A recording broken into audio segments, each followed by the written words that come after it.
Jau šį rudenį, nepaisant to, kad orai, ar ne, šį rugsėjį buvo fantastiški, vasariški, bet mūsų šeimoje jau pravertė kopaiba, dukrai superštėjo gerklė, nes bet kokiu atveju, nepaisant to, kad orai yra fantastiški, mūsų organizmas eina per pokyčių periodą.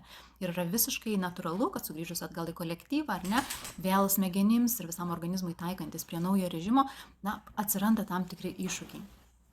Dukrai superštėjo gerklę, išlindo sloga, ji turi polinkį į alerginę slogą, šiek tiek pradėjo spausti krūtinę, kopaiba yra pirmas pasirinkimas.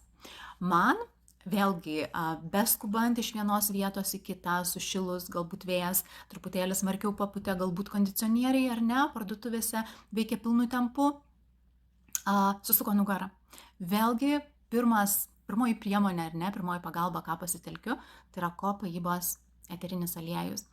Ir kiek kartų jis man yra pagelbėjęs per šiuos beveik 5 metus, kai jau draugauju su šiais eteriniais aliejais, aš jau nebesuskaičiuoju, nes ir labai rimtus uždegiminius procesus yra padėjęs išspręsti, ir su oda susijusius nemalonius dalykus, nes turi nuostabių odą puoselėjančių savybių. Taip pat ir prieš uždegiminių gijimą skatinančių savybių. Tai ar dantenas iškelia, ar kažkas tai su dantimis, ar ne, ar gerklės skauda, ar kosuliai, ar slogos pereinančios į sinusitą. Žodžiu, kopaiba yra tas eterinis aliejus, kurį čiumpu pirmiausia. Ir dar viena savybė, kuri man be galo patinka jame, yra tai, kad juo praturtinus kažkokį kitą eterinį aliejų arba eterinio aliejų mišinį, mes suaktyviname ir tų eterinių aliejų gydančiasias, sveikatinančias savybės. Taip pat tinka ir veido odos puoselėjimui, gražinimui, grožiui, sveikos odos palaikymui.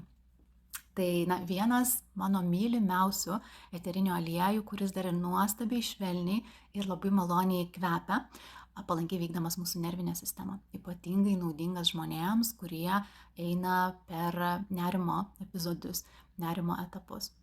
Tai galima būtų pasakoti daug apie šį buteliuką, nes nuoširdžiai jį vertinu, nuoširdžiai jį myliu, bet šiam kartui, manau, informacijos pakaks.